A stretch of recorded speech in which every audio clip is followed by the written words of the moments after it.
ಹುಡುಗಿ ಪಾಡಿಗೆ ಆ ಹುಡುಗಿನ ಇರಕ್ ಬಿಡ್ಬೇಕು, ಇವ್ರ ಪಾಡಿಗೆ ಇವ್ರು ಇರ್ಬೇಕು. ಇನ್ ಕೇಸ್ ಇಷ್ಟ ಆಗಿಲ್ಲ ಹೋಗಿ ಬಿಟ್ಬಿಡಿ. ನಿಮ್ಮ ಒಪಿನಿಯನ್ ಆ ಹುಡುಗಿ ಮೇಲೆ ಏರೋದು ಬೇಕಾಗಿಲ್ಲ. ಅವಳ ಒಪಿನಿಯನ್ ಅವಳು ಹೇಳ್ತಾಳೆ, ಇವ್ರ ಒಪಿನಿಯನ್ ಇವ್ರು ಹೇಳ್ತಾರೆ. ಅದ್ರ ಮೇಲೆ ಇವ್ರು ಜಡ್ಜ್ಮೆಂಟ್ ಮಾಡೋದು ಕರೆಕ್ಟ್ ಅಲ್ಲ. ಸಣ್ಣ ವಯಸ್ಸು ಅಂತ ಅಂದ್ಬಿಟ್ಟು ಡೈರೆಕ್ಟ್ರು ಮತ್ತೆ ನಾನು ಅಷ್ಟು ಫಿಲಮ್ ಮಾಡಿದೀನಿ ಅಷ್ಟು ಇಷ್ಟು ಅಂತ ಅಹಂಕಾರ ತೋರಿಸಬಾರ್ದು. ಅವ್ರ ಹೊರಗಡೆ ಏನೋ ಹೋರಾಟಗಾರ್ತಿ ಆದ್ರು ಏನೇ ಆದ್ರು, ಬಟ್ ಒಳಗಡೆ ಅವ್ರ ಹೋರಾಟಗಾರ್ತಿ ಆಗಬಾರ್ದು.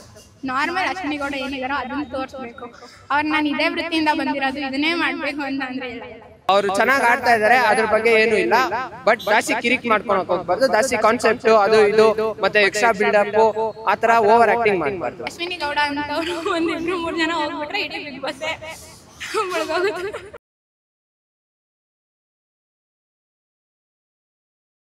ರಕ್ಷಿತಾ ಅವ್ರದ್ದು ಒಬ್ರದ್ದು ಮಾತ್ರ ಇಷ್ಟ ಆಗುತ್ತೆ ಅಷ್ಟೇ. ಆಮೇಲೆ ಇನ್ನು ಅಂದ್ರೆ ಫೇಮಸ್ ಯಾರು ಆಗಿದ್ದಾರೆ ಅವರು ಎಲ್ಲ ಇರೋದ್ರಿಂದ ಮೇ ಬಿ ಯಾರು ಅಷ್ಟು ಫೇಮಸ್ ಆಗಿಲ್ಲ, ಅವ್ರನ್ನ ಎಲ್ಲ ತುಳಿತಿದ್ದಾರೆ ಆ ತರ ಫೀಲ್ ಆಗುತ್ತೆ. ಹಾ ಎಲ್ಲ ಚೆನ್ನಾಗಿ ಆಗ್ತಿದ್ದಾರೆ. ಒಂದ್ ಕಡೆ ಇವಾಗ ಒಂದು ಕಾಂಟ್ರವರ್ಸಿ ನಡೀತಾ ಇರೋದ್ರೆ ಈ ರಕ್ಷಿತಾ ಅವ್ರ ಮೇಲೆ ಹೌದು ಹೌದು ಹೌದು ಜಾಸ್ತಿ ಅದೇ ಅಷ್ಟು ಅವಶ್ಯಕತೆ ಇಲ್ಲ. ಯಾಕಂದ್ರೆ ಆ ಹುಡ್ಗಿ ಏನ್ ನಾಲೆಡ್ಜ್ ಇದೆ ಅದ್ರ ಪ್ರಕಾರ ಆ ಹುಡ್ಗಿ ಮಾತಾಡ್ತಾರೆ. ಅದನ್ನ ಜಡ್ಜ್ ಮಾಡೋ ಅವಶ್ಯಕತೆ ಇಲ್ಲ. ಆಸ್ ಎ ಎಲ್ಲರೂ ಏನು ಹೋಗಿದ್ದಾರೆ, ಅವ್ರು ಹೋಗಿರೋದು ಒಬ್ಬೊಬ್ರು ಇಂಡಿವಿಜುವಲ್ ಕ್ಯಾಟಗರಿ ಮೇಲೆ ಹೋಗಿದ್ದಾರೆ. ಅದ್ರಲ್ಲಿ ಇವ್ರು ಹೀಗೆ ಇರಬೇಕು ಅಂತ ಇವ್ರ ಒಪಿನಿಯನ್ನ ಜಡ್ಜ್ ಮಾಡಿ ಅವ್ರ ಮೇಲೆ ಡಿಸೈಡ್ ಮಾಡೋದು ಸರಿ ಇಲ್ಲ ಅಂತ ಅನ್ಸುತ್ತೆ. ಅಶ್ವಿನಿ ಅವ್ರಿಗೆ ಆ ಥರ ಆ ಹುಡುಗಿ ಪಾಡಿಗೆ ಆ ಹುಡುಗಿನ ಇರಕ್ ಬಿಡ್ಬೇಕು, ಇವ್ರ ಪಾಡಿಗೆ ಇವ್ರು ಇಡ್ಬೇಕು. ಇನ್ ಕೇಸ್ ಇಷ್ಟ ಆಗಿಲ್ಲ ಹೋಗಿ ಬಿಟ್ಬಿಡಿ. ನಿಮ್ಮ ಒಪಿನಿಯನ್ ಆ ಹುಡುಗಿ ಮೇಲೆ ಏರೋದು ಬೇಕಾಗಿಲ್ಲ ಅಂತ ಅನ್ಸುತ್ತೆ ಅಷ್ಟೇ. ರಕ್ಷಿತಾ ಅವರಿಗೆ ನಾನು ಅಷ್ಟಾಗಿ ನೋಡದೆ ಇರೋದ್ರಿಂದ ಗೊತ್ತಿಲ್ಲ. ಅಂದರೆ ಏನು ನೋಡ್ತೀನಿ ಅದ್ರ ಮೇಲೆ ಡಿಸೈಡ್ ಮಾಡ್ದಂಗೆ ರಕ್ಷಿತಾ ಅವ್ರು ಚೆನ್ನಾಗಿ ಆಡ್ತಿದ್ದಾರೆ. ಅಂದರೆ ಅವರು ಆಚೆ ಹೇಗಿದ್ದಾರೆ ಒಳಗಡೆನೂ ಹಾಗೆ ಅಷ್ಟೇ ಇದ್ದಾರೆ. ಇಲ್ಲ ಯಾವುದು ನೋಡಿಲ್ಲ, ಅದ್ರಲ್ಲಿ ಬಂದ ಮೇಲೆ ನೋಡಿದೆ ಅಷ್ಟೇ. ಬ್ಯಾಂಗ್ಳೂರೇ. ಹೌದು. ಹಾಂ she plays a fair game ಅನಿಸ್ತು compared to others. Fair game ಆಡ್ತಾ ಇದ್ದಾರೆ ಅವರು. ಆ್ಯಂಡ್ ಅದು ನನ್ನ ಕೊಲೀಗ್ ಹೇಳ್ದಂಗೆ it's not required that she has to be ಅವಳ ಒಪಿನಿಯನ್ ಅವಳು ಹೇಳ್ತಾಳೆ, ಇವ್ರ ಒಪಿನಿಯನ್ ಇವ್ರು ಹೇಳ್ತಾರೆ. ಅದ್ರ ಮೇಲೆ ಇವ್ರು ಜಡ್ಜ್ಮೆಂಟ್ ಮಾಡೋದು ಕರೆಕ್ಟ್ ಅಲ್ಲ ಅನಿಸ್ತು. ಚೆನ್ನಾಗಿ ಆಡ್ತಾ ಇದ್ದಾರೆ, but I think it's a fair game that they have to pay. All are equal in the house. ನಮ್ಮ ಗಿಲ್ಲಿ ನಂಬರ್ 1 ಅವನೇ ಫಸ್ಟ್ ಬರ್ಬೇಕು. ಫುಲ್ ನಂಬರ್ 1 ಅವನು. ಅವ್ನಿಗೆ ಏನ ಮಾಡಿದ್ರು ಕೂಡ ಅವ್ನು ಯಾರಿಗೆ ಎದುರೋದೇ ಇಲ್ಲ. ಅವ್ನು ನಂಬರ್ 1 ಗೆಲ್ಬೇಕು ಅವನು ಅಷ್ಟೇ. ಕಾಮಿಡಿ ಕಿಲಾಡಿ ಅವನು, ಹೀರೋ ಅವನು. ಪಂಚ ಒಂದೇ ಹೊಡೆದ್ರೆ ಸಾಕು ಅವನು, ಯಾರು ಮುಟ್ಟಕ್ಕೆ ಬರಲ್ಲ ಅವನಿಗೆ. ಅವನೇ ನಂಬರ್ 1. ಇಲ್ಲ ನಾನು ಲಾಸ್ಟ್ ಸೀಸನ್ ನೋಡಿಲ್ಲ, ಈ ಸೀಸನ್ ನೋಡ್ತಾನೆ. ಚೆನ್ನಾಗಿದೆ. ನಮಗೆ ಗಿಲ್ಲಿ ಒಬ್ಬನೇ, ಆಗ್ಬಿಟ್ಟೆ ಯಾವನಿಲ್ಲ ಈ ಸತಿ. ಏನೋ ಗಿಲ್ಲಿನೇ ಗೆಲ್ಲದ್ ಗಿಲ್ಲಿನೇ ಈ ಸತಿ. ಏನೋ ಅವ್ರನ್ನ ನೋಡಿದ್ರೆ ಇಷ್ಟ. ಅವ್ರದ್ದು ಕಾಮಿಡೀಸು, ಅವ್ರದ್ದು ಆ್ಯಕ್ಟಿಂಗು, ಅವ್ರದ್ದು ಡೈಲಾಗ್ಸ್ಗಳು ಸ್ವಲ್ಪ ಚೆನ್ನಾಗಿ ಕಾಣಿಸುತ್ತೆ. ಅದಕ್ಕೆ ಖಂಡಿತ. ಇಲ್ಲ ಈ ಸೀಸನ್ ಅಶ್ವಿನಿ ಗೌಡ, ರಕ್ಷಿತಾ ಅವ್ರು ಗೊತ್ತಿಲ್ಲ, ಯಾರು ಗೊತ್ತಿಲ್ಲ. ಬೇರೆ ಕಂಟೆಸ್ಟೆಂಟ್ ಯಾರು ಗೊತ್ತಿಲ್ವಾ? ಬರೀ ಗಿಲ್ಲಿ ಒಬ್ರೆ. ಅವ್ರದ್ದೇ ಏನಿದ್ರು ಅವರೇ ಗೆಲ್ಲೋದು ಈ ಸತಿ. ಯಾಕೆ ಅವರೇ ಗೆಲ್ಬೇಕು? ನಮಗೊಂದು ಖುಷಿ, ಅವರು ಗೆಲ್ಲದ್ರೆ ನಮಗೊಂದು ಸ್ವಲ್ಪ ಚೆನ್ನಾಗಿ ಕಾಣಿಸುತ್ತೆ ಅಂತ ಅಷ್ಟೇ. ಅವ್ರು ಮಾತಾಡ್ತಾರೆ. ನಮಗಿಂತ ನಮ್ಮ ಮನಸ್ಸಲ್ಲೇ ಏನಿಲ್ಲ, ಎಲ್ಲರೂ ಚೆನ್ನಾಗಿರ್ಲಿ, ಗೆದ್ದು ಯಾರನ್ನ ಒಬ್ರು ಬರಲಿ.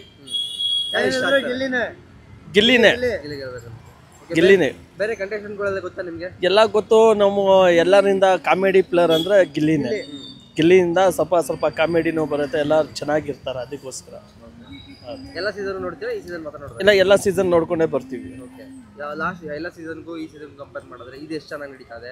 ಇವಾಗ ಮೊದಲು ಚೆನ್ನಾಗಿತ್ತು, ಇವಾಗೂ ಚೆನ್ನಾಗಿದೆ. ಇವಾಗೂ ಶುರು ಆಗ್ತಾ ಇದೆ. ಆಗ್ಲಿ, ದೇವರು ಎಲ್ಲ ಒಂದು ಒಳ್ಳೇದು ಮಾಡಲಿ. ಬೆಸ್ಟ್ ಸೀಸನ್ ಬಂದ್ಬಿಟ್ಟು ಬ್ರೋ ಸೀಸನ್ 10. ಅದರಲ್ಲಿ ಇದ್ದಿದ್ದು ವಿನಯ್, ಸಂಗೀತ ಮತ್ತೆ ಕಾರ್ತಿಕ್. ಇವ್ರು ಮೂರು ಜನ ನಿಜಾಗ್ಲೂ ಆ ಶೋನ ಫುಲ್ ಹೈ ಮಾಡಿಬಿಟ್ಟಿದ್ದಾರೆ. ಅಷ್ಟು ಚೆನ್ನಾಗಿದೆ ಬಿಗ್ ಬಾಸ್ ಶೋ. ಮತ್ತು ಈ ಸೀಸನಲ್ಲಿ ಗಿಲ್ಲಿ ಒಬ್ಬ ಬಿಟ್ಟು ಇನ್ಯಾರು ಚೆನ್ನಾಗಿ ಆಡ್ತಿಲ್ಲ. ಮತ್ತು ನಾಯಿಗಳ ಥರ ಕಿತ್ತಾಡ್ತಾ ಇದ್ದಾರೆ ಜಾಸ್ತಿ. ಸೊ ಅಷ್ಟು ಏನು ಇಷ್ಟ ಆಗ್ತಾಯಿಲ್ಲ ಈ ಸೀಸನು. ಗಿಲ್ಲಿ ಒಬ್ಬ ಕಾಮಿಡಿ ಮಾಡ್ತಾನೆ, ಮಿಕ್ಕಿದೆಲ್ಲ ಚೆನ್ನಾಗಿ ಮಾಡ್ತಾನೆ ಬಿಗ್ ಬಾಸ್ ಅಲ್ಲಿ ಅಷ್ಟೇ. ಓವರ್ ಆಕ್ಟ್ ಮಾಡ್ತಾರೆ ಮತ್ತೆ ಸೆಂಟ್ರಲ್ ಅಲ್ಲಿ ಜಾಸ್ತಿ ಮಾತಾಡ್ತಾರೆ ಅಂತ ಒಂದು ಅಷ್ಟೇ ನಿಮ್ಗೆ ಅನ್ಸಿದೆ? ಇಲ್ಲ ಬ್ರೋ, ಯಾಕಂದರೆ ಅಷ್ಟು ಮಾಡ್ದಾರ ಹೋದರೆ ಅದು ಬಿಗ್ ಬಾಸ್ ಶೋನೇ ಅಲ್ಲ. ಮತ್ತು ಎಂಟರ್ಟೈನ್ಮೆಂಟ್ ಮಾಡಬೇಕು ಮತ್ತು ಒಂದು ಕಾನ್ಸೆಪ್ಟ್ ಇರಬೇಕು ಅಂತ ಅವನು ಅದೆಲ್ಲ ಮಾಡ್ತಾನೆ. ಮತ್ತು ನೆಕ್ಸ್ಟ್ ರಾಶಿ, ಆ ರಾಶಿ ಬಂದುಬಿಟ್ಟು ಜಾಸ್ತಿ ಮಾತಾಡೋದು ಜಾಸ್ತಿ ಮತ್ತು ಬಿಲ್ಡಪ್ ಜಾಸ್ತಿ ಮತ್ತು ಇನ್ನೂ ಎಕ್ಸೆಟ್ರಾ ಜಾಸ್ತಿ ಇದೆ. ಅದಕ್ಕೆ ಅವಳು ಕೊಬ್ಬು ಕರ್ಸೋಕ್ಕೋಸ್ಕರ ಗಿಲ್ಲಿ ಏನೇನು ಮಾಡ್ತಾ ಇದ್ದಾನೋ ಅದು ಕರೆಕ್ಟ್ ಅನಿಸುತ್ತೆ ಅಷ್ಟೇ. ಓಕೆ, ಫಸ್ಟ್ ಹಾಫ್ಗಿಂತ ಸೆಕೆಂಡ್ ಹಾಫ್ ಚೆನ್ನಾಗಿದೆ. ವೈಲ್ಡ್ ಕಾರ್ಡ್ ಇಟ್ಟು ಜನ ಬಂದರು ಏನು ಅಷ್ಟೊಂದು ಇಲ್ಲ ಬ್ರೋ, ಹಂಗೆ ನಡೀತಾ ಎಲ್ಲ ಹಂಗೆ ನಡೀತಾ ಇದೆ. ಓಕೆ, ಅಶ್ವಿನಿ ಗೌಡ ರಕ್ಷಿತಾ ಮಧ್ಯೆ ಕಾಂಟ್ರವರ್ಸಿ ನಡೀತಾ ಇದೆ, ಒಂದಷ್ಟು ಏನೇನು ಜಗಳಗಳು ಅದೆಲ್ಲ ನೋಡಿದಾಗ ಏನಂತದೆ ರಕ್ಷಿತಾ ಮತ್ತು ಅಶ್ವಿನಿ ಗೌಡ ಅವ್ರ ಬಗ್ಗೆ? ರಕ್ಷಿತಾ ಮತ್ತು ಅಶ್ವಿನಿ ಗೌಡ ಅವ್ರ ಬಗ್ಗೆ ಮೇನ್ ಅಶ್ವಿನಿ ಗೌಡ ಬಗ್ಗೆ ಮಾತಾಡಬೇಕಂದ್ರೆ ರಕ್ಷಿತಾ ಜಾಸ್ತಿ ಸ್ಟ್ರಾಂಗ್ ಇದ್ದಾರೆ, ಬಟ್ ಅವರು ಅಷ್ಟು ಚೀಪಾಗಿ ತೊಗೊಬಾರ್ದು ಅವ್ರನ್ನ. ಸಣ್ಣ ವಯಸ್ಸು ಅಂತ ಅಂದ್ಬಿಟ್ಟು ಡೈರೆಕ್ಟ್ರು ಮತ್ತು ನಾನು ಅಷ್ಟು ಫಿಲಮ್ ಮಾಡಿದ್ದೀನಿ ಅಷ್ಟು ಇಷ್ಟು ಅಂತ ಅಹಂಕಾರ ತೋರಿಸ್ಬಾರ್ದು. ಮತ್ತು ಎಲ್ಲರೂ ಸ್ಟಾರ್ಟ್ ಮಾಡೋದೇ ಒಂದು ಚಿಕ್ಕ ಯೂಟ್ಯೂಬ್ ಚಾನಲಿಂದ. ಆ ಚಿಕ್ಕ ಯೂಟ್ಯೂಬ್ ಚಾನಲಿಂದ ಸ್ಟಾರ್ಟ್ ಮಾಡಿನೇ ಎಲ್ಲರೂ ದೊಡ್ಡ ದೊಡ್ಡ ಸಾಧನೆ ಮಾಡೋಕ್ಕೆ ಹೋಗೋದು. ಈ ಟೈಮಲ್ಲಿ ಎಷ್ಟು ವ್ಯೂಸು ಎಷ್ಟು ಲೈಕ್ಸ್ ಬರೋದು ತುಂಬ ಕಷ್ಟ ಅಂತ ನಮಗೂ ಗೊತ್ತಿದೆ ಬ್ರೋ. ಅದಕ್ಕೆ ಅಷ್ಟು ಚೀಪಾಗಿ ಯಾವತ್ತೂ ಯಾರನ್ನೂ ನೋಡಬಾರ್ದು. ಅವ್ರು ಒಂದು ಸತಿ ಸ್ಟಾರ್ಟ್ ಮಾಡಿ ನೋಡಲಿ, ಯೂಟ್ಯೂಬ್ ಚಾನಲ್ನ ಸ್ಟಾರ್ಟ್ ಮಾಡಿ ನೋಡಲಿ, ಆಗ ಇನ್ನೊಂದು ಸತಿ ಹೇಳಲಿ ಈ ಮಾತನ್ನ, ಆಗ ನಾನು ಒಪ್ಕೊತೀನಿ ಬ್ರೋ. ಓಕೆ, ರಕ್ಷಿತಾ ಅವರು ಡವ್ ಮಾಡ್ತಾರೆ, ನಾಟಕ ಮಾಡ್ತಾರೆ, ಕನ್ನಡ ಒಂದು ಮಾತಾಡೋಲ್ಲ ಅಂತ ಹೇಳ್ತಾರೆ. ನಿಮ್ಗೆ ಅನ್ಸಿದೆ ಆ ಥರ? ಇಲ್ಲ ಇಲ್ಲ ಬ್ರೋ, ಯಾಕಂದರೆ ಅವರು ಹುಟ್ಟಿದೆ ಮುಂಬೈಯಲ್ಲಿ ಅಂತ ಹೇಳ್ತಾ ಇದ್ದಾರೆ. ಸೊ ಅವ್ರಿಗೆ ಅಷ್ಟು ಕನ್ನಡ ಬರಲ್ಲ. ಮತ್ತು ನಮ್ಮ ಕ್ಲಾಸ್ಮೇಟ್ಸು ಇದ್ದಾರೆ ಮುಂಬೈಯಲ್ಲೇ ಹುಟ್ಟಿರೋದು ಅವರು. ಸೊ ಅವ್ರಿಗೂ ಅಷ್ಟೊಂದು ಕನ್ನಡ ಏನು ಬರಲ್ಲ. ಅದಕ್ಕೆ ಅವಳು ಆ ಥರ ನಾಟಕ ಎಲ್ಲ ಏನು ಮಾಡ್ತಾ ಇಲ್ಲ ಅಂದ್ಕೊತೀನಿ. ಬಟ್ ಅವರು ಮಾತಾಡೋವಾಗ ಕರೆಕ್ಟಾಗಿ ಒಂದು ಕಾನ್ಸೆಪ್ಟ್ ಇಟ್ಕೊಂಡು ಮಾತಾಡಬೇಕು. ಆದರೆ ಅವರು ಅರ್ಥ ಇಲ್ದಿರ ಮಾತಾಡ್ತೀರಿ, ಅದಕ್ಕೆ ಅರ್ಥ ಆಗಲ್ಲ ಅಷ್ಟೇ.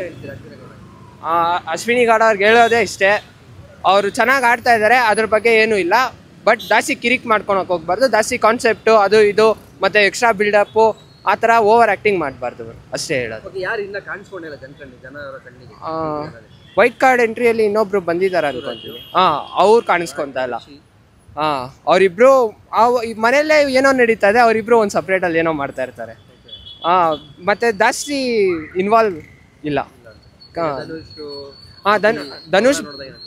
ಧನುಷ್ನ ನೋಡಿದಾಗ ಏನನ್ಸುತ್ತೆ ಅಂದರೆ, ಧನುಷು ಬರ್ತಾರೆ ಕ್ಯಾಮ್ರಾ ಮುಂದೆ, ಅವ್ರಿಗೆ ಎಷ್ಟು ಪಾತ್ರ ಕೊಡ್ತೀವೋ ಅಷ್ಟೇ ಮಾತ್ರ ಮಾಡ್ತಾರೆ, ಮಿಕ್ಕಿದೆಲ್ಲ ಏನು ಅಷ್ಟೊಂದಿಲ್ಲ.